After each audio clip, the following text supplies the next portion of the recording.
പലപ്പോഴും പ്രഭാഷണങ്ങളിലൊക്കെ ഇങ്ങനെ ഏറ്റവും കൂടുതൽ ഇങ്ങനെ പറഞ്ഞ് പൊലിപ്പിക്കാറുള്ളത് അമ്മയെക്കുറിച്ചാണ് അല്ലേ. ഒരു വീട്ടിലെ അമ്മ ചെയ്യുന്ന സേവനങ്ങൾ അല്ലെങ്കിൽ സങ്കടങ്ങൾ, ഇതൊക്കെയാണ് പറയുക. പലപ്പോഴും ഇങ്ങനെ മറഞ്ഞു പോകുന്ന ഒരാളാണ്, ചരിത്രത്തിൽ നിന്ന് തന്നെ മറഞ്ഞു പോകുന്ന ഒരാളാണ് ആര്? അച്ഛൻ. അച്ഛനെവിടെ ഇല്ലല്ലോ. നമ്മുടെ ബന്നമാഷ് പോയോ ഇവിടെ? ബന്നമാഷിന്റെ കഥകളുടെ ഒരു ഓഡിയോ വേർഷൻ ഉണ്ട്, നിങ്ങൾ കേട്ടിട്ടുണ്ടോ? ഇല്ലേ? കഥകൾ അദ്ദേഹം ഓഡിയോ ആയിട്ട് പറഞ്ഞു തരും. അങ്ങനെ ഞാൻ കേട്ടൊരു കഥയുണ്ട്, വായിച്ചതല്ല കേട്ടതാണ്. നമ്മുടെ ശിഹാബുദ്ദീൻ പൊയ്ത്തുംകടവിന്റെ വരൂ അരികിലിരിക്കും. മാഷിക്ക് എന്താ തോന്നിയ വായിച്ചപ്പോ? അസാധ്യമായൊരു സ്റ്റോറിയാട്ടോ. ഒരച്ഛനാ, ഒരു വീട്ടിൽ ഇങ്ങനെ അനാഥനാകുന്ന ഒരു അച്ഛനെ കുറിച്ചാണ്.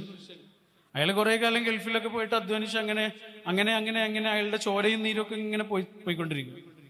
പക്ഷെ പതുക്കെ പതുക്കെ അയാൾ ഇങ്ങനെ ആ വീടിന്റെ മൂലയിലാവും. അതാണ് സ്റ്റോറി. ആ കഥയുടെ അവസാനത്തെ വരി ഇങ്ങനെയാണ്: ഈ പ്രപഞ്ചത്തിലെ ഏറ്റവും അരക്ഷിതനായ ജീവിയാണ് പുരുഷൻ. ഈ പ്രപഞ്ചത്തിലെ,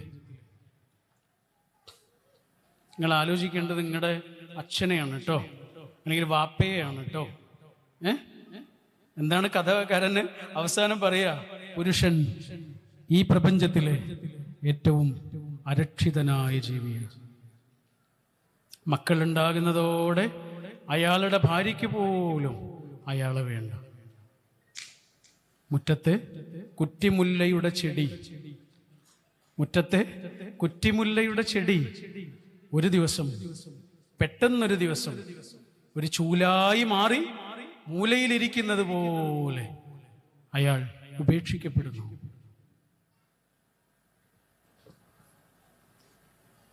ഉള്ളിലെ സ്നേഹം പോലും മക്കളോട് ശരിക്കും പറഞ്ഞു കൊടുക്കാൻ കഴിയാതെ, ഉള്ളിലെ സങ്കടങ്ങൾ ഒരാളോടും പറയാതെ, പ്രതിസന്ധികൾ എന്തൊക്കെയാണ് അനുഭവിച്ചുകൊണ്ടിരിക്കുന്നതെന്ന് പോലും ഒരാളോട് ഷെയർ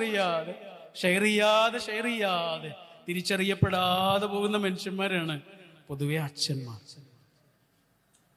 അല്ലേ. ഒരു വീഡിയോ കണ്ടിട്ടുണ്ട്, നിങ്ങൾ കണ്ടിട്ടുണ്ടോ അറിയില്ല. ഒരു പാചക മത്സരമാണ്. അപ്പോ ഒരു കുട്ടി അതിൽ പങ്കെടുത്തുകൊണ്ടിരിക്കുന്ന ഒരു പെൺകുട്ടിയുണ്ട്. അവളൊരു പാത്രം ഇങ്ങനെ പെട്ടെന്ന് തുറക്കണം. ചെറിയ സമയം കൊണ്ടാണ് പാചകം ഉണ്ടാക്കുന്നത്. 1 മിനിറ്റൊക്കെ കൊടുത്തിട്ടാണ്, 1 മിനിറ്റ് കൊണ്ട് ഉണ്ടാക്കുന്ന പാചകം. അപ്പൊ ഈ പാത്രം തുറക്കാൻ പറ്റുന്നില്ല. അവള് ഓടുന്ന എങ്ങോട്ടാ? അച്ഛൻ്റെ അടുത്തേക്കാണ്. അച്ഛൻ അവിടെ കൂടി നിൽക്കുന്ന 100 കണക്കിന് മനുഷ്യന്മാരുണ്ട്.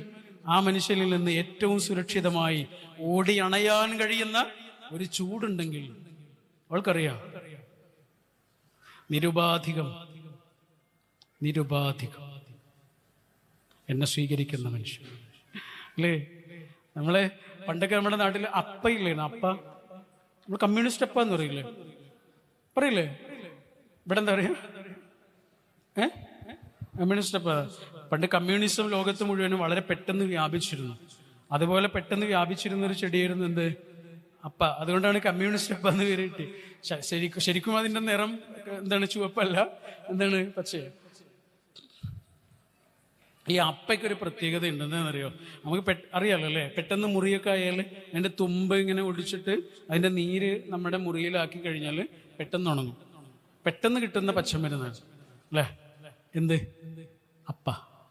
എന്താണ് അപ്പ? ക്രിസ്ത്യൻ സഹോദരങ്ങള് അവരുടെ വീട്ടിലുള്ള അച്ഛനെ വിളിക്കുന്ന പേരെന്താണെന്നറിയാ? അപ്പ.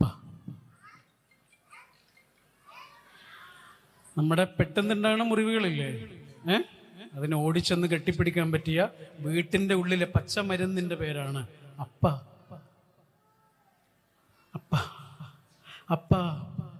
ആ വിളിയുടെ അകത്ത് പോലും ഒരു പച്ചമരുന്നിനുള്ള ക്ഷണപത്രമുണ്ട്. അപ്പ. ബൈബിളിലെ ദൈവത്തിന് പറയുന്ന പേര് പോലും എന്താ? അപ്പൻ എന്നാണ്. അപ്പ, ഫാദർ എന്നാണ്. അതിന് കൊടുക്കാവുന്ന ഏറ്റവും മോശം അർത്ഥമാണ് കൊടുത്തിട്ടുള്ളത് മലയാളത്തിൽ. പിതാവ്. ആരെങ്കിലും അങ്ങനെ വിളിക്കുക? പിതാവേ എന്ന് വിളിക്കും, വാപ്പച്ചി എന്ന് വിളിക്കും. നിങ്ങളൊക്കെ എന്താ വിളിക്കുക? വാച്ചി എന്നല്ലേ ഇവിടെ വിളിക്കുക അല്ലേ? നിങ്ങളുടെ ഏരിയയിൽ വാച്ചി എന്നാണ്. എന്ത് രസമുള്ളൊരു വിളിയണതില്ലേ, വാച്ചി വാച്ചി. വാപ്പച്ചിയാണ്, അപ്പാ പോയി വാച്ചി. അപ്പച്ചി എന്ന് വിളിക്കുന്നത്, അപ്പ എന്ന് വിളിക്കുന്നവരുണ്ട്. ആ വിളിയിൽ ഏറ്റവും രസമുള്ള വിളിയാണ് അപ്പ. കാരണം അതിനകത്ത് ഇതുണ്ട്. പക്ഷേ തിരിച്ചറിയപ്പെടാതെ പോകുന്ന ആ പച്ചമരുന്ന് പതുക്കെ പതുക്കെ അങ്ങനെ നീങ്ങിപ്പോയി. ആർക്കും വേണ്ട. വാർദ്ധക്യമൊക്കെ എത്തുന്നതോടുകൂടി ആ മനുഷ്യന്റെ ഉള്ളിലുണ്ടാവണ ഒരരക്ഷിതത്വമുണ്ട്.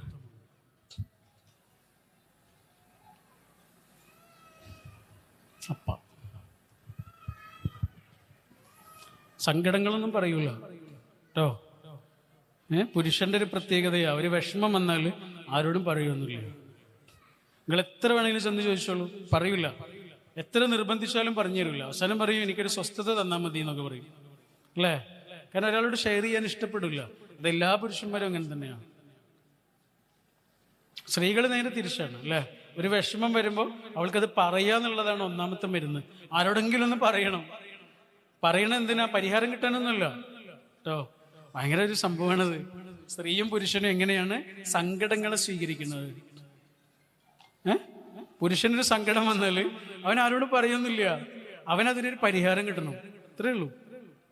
പരിഹാരം കിട്ടുന്നത് വരെ അവനൊരു ഗുഹയുടെ അകത്തേക്ക് കയറുന്നത് പോലെയാണ്. അത് വണ്ടിയിൽ ഇരിക്കലാവാം, പുതപ്പിന്റെ ഉള്ളിലാവാം, റൂമിന്റെ ഉള്ളിലാവാം, എവിടെങ്കിലും അവന് സ്വസ്ഥമായിട്ട് ഇരിക്കണം. ആരും വരരുത്. മക്കളോട് പോലും ദേഷ്യപ്പെടും. പലപ്പോഴും മക്കളെ അടിച്ചിട്ടുള്ളത് മക്കളുടെ കുഴപ്പം കൊണ്ടാണോ? നമ്മുടെ ദേഷ്യം കൊണ്ടല്ലേ? അല്ലേ? അല്ലേ? കുറച്ച് കഴിഞ്ഞിട്ട് നമ്മളെന്താ പറയാ? അപ്പൊക്ക് പെട്ടെന്നൊരു ദേഷ്യം വന്നുകൊണ്ട് അടിച്ചാണ്ടെന്നാ പറയാ. മക്ക കിട്ടിയ അടി മുഴുവനും അവരുടെ കുഴപ്പം കൊണ്ടല്ല. അവര് കുട്ടികളായതുകൊണ്ട് അതൊക്കെ ചെയ്യായിരിക്കും. കുഴപ്പങ്ങൾ വരും, കുസൃതികൾ വരും, കുരുത്തക്കേടുകൾ വരും. പക്ഷെ അടിച്ചത് എന്തുണ്ടാ? നമ്മുടെ ദേഷ്യം കൊണ്ട്. ദേഷ്യം ഉണ്ടായത് എവിടുന്നാ? ചിലപ്പോ ആ കുട്ടി അതിനൊരു കാരണക്കാരനേ ആകൂല. പുറത്തുനിന്നുണ്ടായ ദേഷ്യമായിരിക്കും, കച്ചവടത്തിലുണ്ടായ ദേഷ്യമായിരിക്കും, സ്റ്റാഫിന്റെ അടുത്തുനിന്നുണ്ടായ ദേഷ്യമായിരിക്കും, അല്ലെങ്കിൽ കുടുംബത്തിൽ വേറെ ആരോടെങ്കിലും ഉണ്ടായ ദേഷ്യം. എന്താ നമ്മൾ പറഞ്ഞേ? എന്തേനും നമ്മൾ പറഞ്ഞെന്തേനും? അപ്പയല്ല എവിടെ നിന്നൊക്കെ പോന്നിട്ട് എന്തേലും പറഞ്ഞ? കുട്ടികളെ അടിക്കുന്ന അതൊന്നല്ല, വേറെ ഒരു കാര്യം പറയുന്നത്.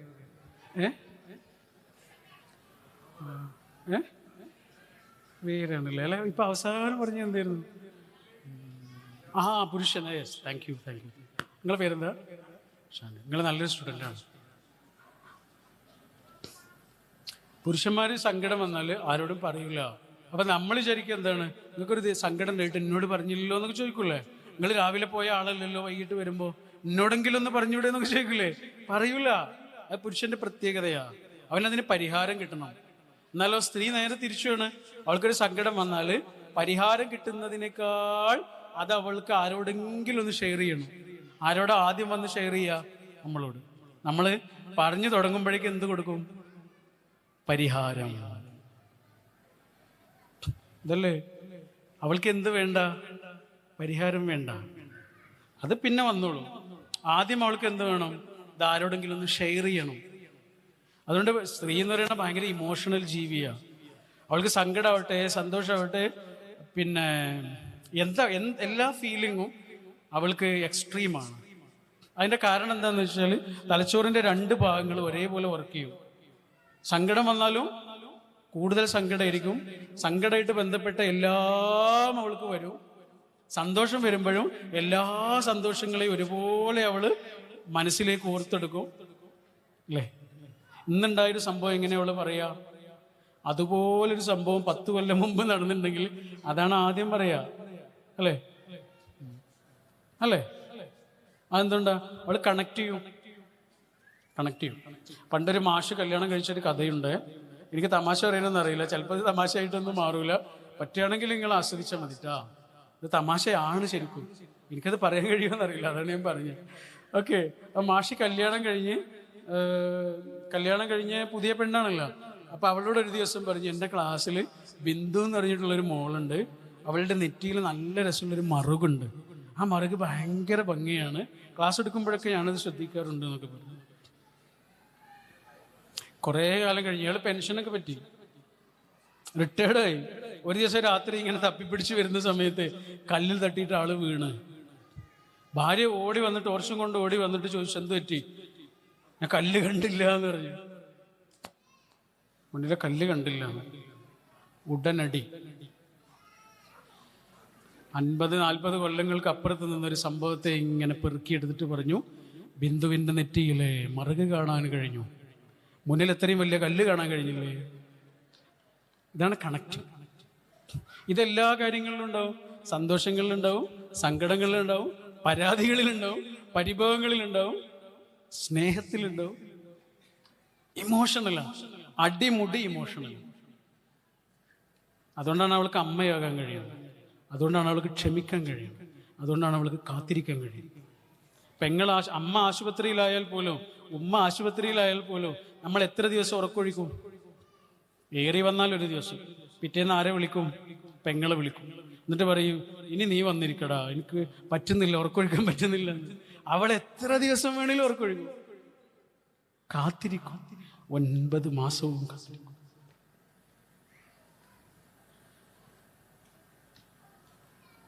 അവൾ അടിമുടി അമ്മയാക്കി വെച്ചിരിക്കുക അല്ലേ? അടിമുടി അമ്മയാ, അടിമുടിയാ. ചെറിയ കുഞ്ഞിന് പോലും അവൾ അമ്മയാ. പെണ്ണിനൊരുണ്ണിക്കിടാവിൻ മുഖശ്രീ, കണ്ണിന് നൽകുന്ന കൗതൂഹലം പോൽ മണ്ണിനു മേലില്ല മറ്റൊന്നുമല്ലീ പൊടി, പെണ്ണിനുമുണ്ടാ അടങ്ങാത്ത ദാഹം. എന്തൊരു കവിതയാണ്!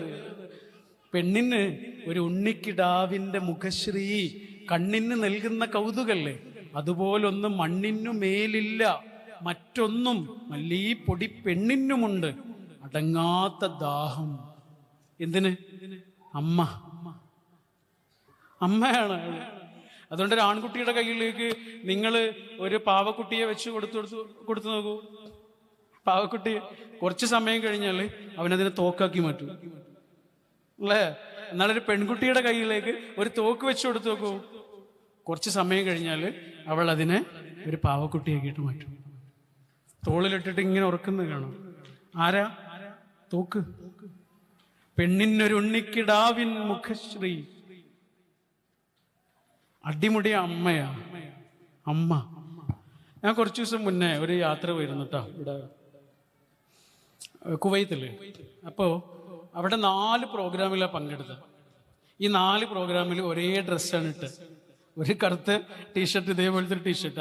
തേക്കൊന്നും വേണ്ടല്ലോ, അലക്കിയാൽ മതി. ഇടയ്ക്കിടയ്ക്ക് തേക്കേണ്ട ആവശ്യമില്ല. അതുകൊണ്ട് ഇത് ഇടുന്നത്, തേക്കാൻ മടിയായതുകൊണ്ടാണ് ഇങ്ങനത്തെ ഇടുന്നത്. അപ്പോൾ കറുത്ത ടീഷർട്ടാണ് എല്ലാ ദിവസവും ഇട്ടത്. അപ്പം ഞാൻ അവിടുന്ന് തിരിച്ചു പോരുന്നതിൻ്റെ തലേ ദിവസം ഞങ്ങൾ വെറുതെ ഇങ്ങനെ കറങ്ങുകയാണ്, അതിലൂടെ ഇങ്ങനെ യാത്ര ചെയ്യും. അപ്പം എന്നോട് നമ്മുടെ പ്രോഗ്രാം ചെയ്ത ഒരാൾ, അദ്ദേഹം എന്നോട് ചോദിച്ചു, അല്ല എല്ലാ ദിവസവും ഒരു ടീഷർട്ടാണല്ലോ, ചോദിക്കുന്നതുകൊണ്ടൊന്നും വിചാരിക്കരുത്, ഇത് ഒരേ ടീഷർട്ടാണോ അല്ല പല പല ടീഷർട്ടാണോ എന്ന് ചോദിച്ചു. അപ്പം ഞാൻ പറഞ്ഞു, എനിക്ക് കറുത്ത വസ്ത്രവും ഇഷ്ടമാണ്, പിന്നെ ടീഷർട്ടും ഇഷ്ടമാണ്, അതുകൊണ്ടാണ് അത് ഇങ്ങനെ ഇടുന്നതെന്ന്. അപ്പം എന്നോട് പറഞ്ഞു, അല്ല ഒരു സംഭവമുണ്ട്.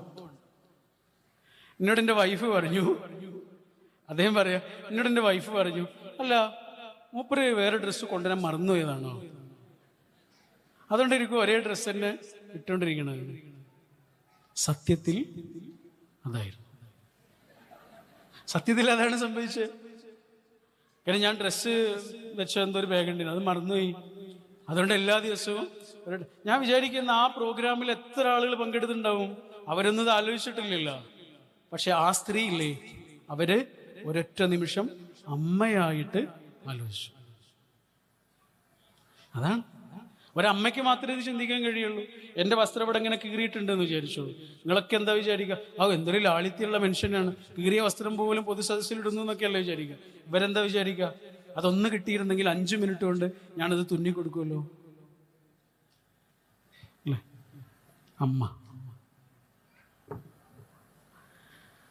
അതുകൊണ്ട് ഗർഭപാത്രം ഉള്ളിലുണ്ട് എന്ന ഒരൊറ്റ കാരണം കൊണ്ട് ഒരു പെണ്ണ് ജീവിതത്തിൽ ഒരു 13 വയസ്സ് മുതൽ അനുഭവിച്ചു കൊണ്ടിരിക്കേണ്ടത് എന്തൊക്കെയാണ് എന്ന് നമ്മളൊന്ന് അറിഞ്ഞിരുന്നു എങ്കിൽ, ഗർഭപാത്രം ഉള്ളിലുണ്ട് എന്ന ഒരൊറ്റ ഒരൊറ്റ കാരണം കൊണ്ട് ഒരു പെണ്ണ് അവളുടെ ജീവിതത്തിൽ എന്തൊക്കെയാണ് ഒരായുസ് മുഴുവനും അനുഭവിക്കുന്നത് എന്ന് ഒരു നിമിഷം നമ്മൾ അറിഞ്ഞിരുന്നെങ്കിൽ ആ കാലിൽ ഉമ്മ കൊടുക്കും. അവൾക്ക് വേണ്ടിയാണോ? അവൾക്ക് വേണ്ടിയാണോ? ഈ മനുഷ്യവംശത്തിന് വേണ്ടിയിട്ട്. ബാക്കിയൊക്കെ അവളുടെ ഔദാര്യമാണ്. അതുകൊണ്ടാണ് പ്ലീസ് എന്ന് പറഞ്ഞിട്ടല്ല ഒരു കാര്യവും പ്രവാചക തിരുമേനി ഭാര്യമാരോട് പറയില്ലായിരുന്നു. പ്ലീസ് എന്നതിന് അവിടെ ഉപയോഗിക്കുന്ന പ്രയോഗങ്ങൾ. ഇപ്പൊ ഹിറാ ഗുഹയിൽ വെച്ചിട്ട് ആണ് പ്രവാചകനാവുന്നത്. മാലാഖ വന്നിട്ട് ഇങ്ങനെ വിശുദ്ധ ഖുർആൻ പാരായണം ചെയ്യാൻ പറയുകയും പ്രവാചകനാണ് എന്നറിയാം. ഭയങ്കര പേടിച്ചുപോയി. പിന്നെ മാലാഖയെ ആദ്യമായി കണ്ട എല്ലാ പേടിയുണ്ട്.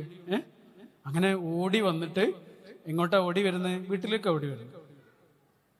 വീട്ടിലേക്ക് ഓടി വന്നിട്ട് ഭാര്യയോട് പറഞ്ഞൊരു വാക്കുണ്ട്. ആർക്കെങ്കിലും അറിയോ? ജമ്മിലൂനി. അറബിയാണ്. വാക്കിന് ഇത്രയേ അർത്ഥമുള്ളൂ. എന്നെ പുതപ്പിട്ട് എനിക്കൊരു പുതപ്പ് തരുമെന്നാണ്. പനിക്കുന്നത് പോലെ തോന്നുന്നു. എനിക്കൊരു പുതപ്പ് തരുമെന്ന്. എന്ത് പുതപ്പ്? ഷീലേന്റെ പുതപ്പാണോ? ആണോ? കമ്പിളി പുതപ്പാ? അങ്ങനെയാണെങ്കിൽ വേറെ ഏതെങ്കിലും വീട്ടിലേക്ക് പോയപ്പോരെ? അവിടൊക്കെ പുതപ്പുണ്ടാവില്ലേ? ഈ ആളോട് വന്നത് പറഞ്ഞ എന്തിനാ? ഒരു തുണിശീല കൊണ്ട് എന്നെ പുതപ്പിക്കുന്നല്ല, നിന്റെ ഇളം ചൂടുള്ള ശരീരം കൊണ്ട് എന്നെ ഒന്ന് പുതക്കൂന്ന, എന്നൊന്ന് കെട്ടിപ്പിടിക്കണോ. എനിക്കൊരു മനുഷ്യന്റെ ചൂട് വേണം. ആരുടേതിലും പോരാ, നിന്റേത് വേണം. എന്റെ ഭയങ്ങൾക്ക് അഭയമായി നീ മാറുകയാണ്. എന്റെ ചുടുവേനലിൽ നീ ഒരു തണലായി മാറുകയാണ്. എന്താ പറഞ്ഞില്ലേ? തണല്. തണലല്ലേ? തണൽ. ഓക്കെ. എന്താ വാക്കിന്റെ അർത്ഥം? ജമ്മിലൂനി എന്ന് പറഞ്ഞാൽ എന്നെ പുതക്കൂ എന്നാണ്. എന്നെ പുതക്കൂ. ആ വാക്കിലേക്കൊന്ന് ശ്രദ്ധിക്കണേ. എന്താ പറഞ്ഞ? ജമ്മിലൂനി. അറബി ഭാഷ അറിയുന്നവർക്കൊക്കെ അറിയാം. അത് എന്നെ പുതക്ക്, നീ എന്നെ പുതക്ക്, നീ എന്നെ പുതക്ക് എന്നാണ് എങ്കിൽ അങ്ങനെയല്ല പറയാ. ജമ്മിൽ നീ എന്നാ പറയാ. എന്താ പറയാ? നീ എന്നാണ് പ്രയോഗം. നീ എന്നെ പുതക്കൂ എന്നാണെങ്കിൽ ജമ്മിൽ നീ എന്നാ പറയാ. പക്ഷെ ഇവിടെ പറഞ്ഞ എന്താണ്? ജമ്മിലൂനി. അതിന്റെ അർത്ഥം എന്താണെന്നറിയോ? നിങ്ങൾ എന്നെ ഒന്ന് പുതക്കൂ. മുന്നിൽ നിൽക്കുന്നത് അമ്മയാണ്. സ്വന്തം അമ്മ മാത്രമല്ല അമ്മ, കുഞ്ഞുങ്ങളുടെ അമ്മയും അമ്മയാണ്. അതുകൊണ്ട് ഒരു പെണ്ണില്ലേ, ഇത്രയും കൊല്ലത്തെ എൻ്റെ അനുഭവം കൊണ്ടാണ് ഞാൻ പറയണത്. എനിക്ക് അനിയത്തിയില്ല. എൻ്റെ വീട്ടിൽ ഉമ്മ മാത്രമേ പെണ്ണായിട്ടുണ്ടായിരുന്നുള്ളൂ. ഒരു ഇത്താത്തുണ്ട്, പക്ഷെ അവള് നേരത്തെ കല്യാണം കഴിഞ്ഞു പോയി. ഒരു പെണ്ണ്, ഒരു അനിയത്തി എന്താന്ന് അവളുടെ വളർച്ച ഒന്നും എനിക്ക് കിട്ടിയില്ല, കണ്ടിട്ടില്ല ഞാൻ. പല കാര്യങ്ങൾ കല്യാണത്തിന് ശേഷമാണ് അറിയണത് പോലും. സ്ത്രീകൾ അനുഭവിക്കുന്ന ഓരോ മാസവും അനുഭവിക്കുന്ന കാര്യങ്ങൾ പോലും ഞാൻ അറിയുന്നത് കല്യാണത്തിന് ശേഷം. നിങ്ങൾ വിശ്വസിക്കുമെന്ന് അറിയില്ല. മദ്രസയിലൊന്നും ഞാൻ പഠിച്ചില്ല, അല്ലെങ്കിൽ പഠിച്ച ദിവസം സ്കൂളിൽ പോയിട്ടില്ല. മറ്റേള് പറഞ്ഞവള് എനിക്കറിയില്ലായിരുന്നോ? ഇവള് വന്നതിന് ശേഷമാണ് ഇത് എന്താണ് കൃത്യമായിട്ട് മനസ്സിലാവണ. അനിയത്തിയൊന്നുമില്ല വീട്ടില്. ഉമ്മ അതൊക്കെ വളരെ തന്ത്രപൂർവ്വം മറച്ചു വെച്ചിട്ടുണ്ടാവും. ഇപ്പൊ ഞങ്ങളെ കല്യാണം കഴിഞ്ഞിട്ട് 13 വർഷമായി. ഇത്രയും കൊല്ലത്തെ അനുഭവത്തിൽ നിന്ന്, ഒരു പെണ്ണിന്റെ കൂടെ ജീവിച്ച അനുഭവത്തിൽ നിന്ന് എനിക്ക് മനസ്സിലായത് എന്താണെന്നറിയോ? ഒരു പെണ്ണ് വളരെ കുറച്ച് സമയമേ പെണ്ണാവുന്നുള്ളൂ. ബാക്കിയുള്ള സമയം മുഴുവനും ഒന്നുകിൽ അവൾ പെൺകുഞ്ഞാണ്, അല്ലെങ്കിലോ അമ്മയുമാണ്. നിങ്ങളുടെ അനുഭവം വേറെ ആയിരിക്കാം, എനിക്കറിയില്ല. എൻ്റെ അനുഭവം അതാ. വളരെ കുറച്ച് സമയമേ, കുഴപ്പമില്ല, അമ്മയാ. പെണ്ണിനൊരു ഉണ്ണിക്കിടാവിൻ മുഖശ്രീ. ഒരു പാവക്കുട്ടി കൊടുത്തു നോക്കൂ. അപ്പോ ഞാൻ എൻ്റെ അനുഭവം പറയണ, ഒരു പെണ്ണില്ലേ വളരെ കുറച്ച് സമയമേ മുതിർന്ന ഒരു പെണ്ണാവുന്നുള്ളൂ.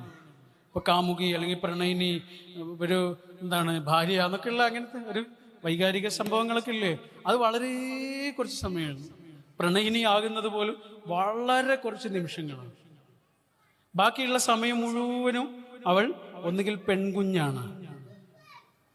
നിങ്ങളുടെ വീട്ടിലെ മോളും വൈഫും തമ്മിൽ വൈകാരിക വിഷയങ്ങളിൽ വലിയ വ്യത്യാസമൊന്നും ഉണ്ടാവില്ല. അവർക്ക് വേണ്ടത് ഏകദേശം ഒരേ കാര്യമായിരിക്കും. നിങ്ങളെ മോളെ നിങ്ങൾ ഒന്ന് കൊഞ്ചിച്ചു നോക്കും, ലാളിച്ചു നോക്കും, പുന്നരിച്ചു നോക്കും, ഏറ്റവും അസൂയപ്പെടുന്ന ആരായിരിക്കും? മറ്റേ പെൺകുഞ്ഞാണ്. അതാണ്, അവൾ പെൺകുഞ്ഞാണ്.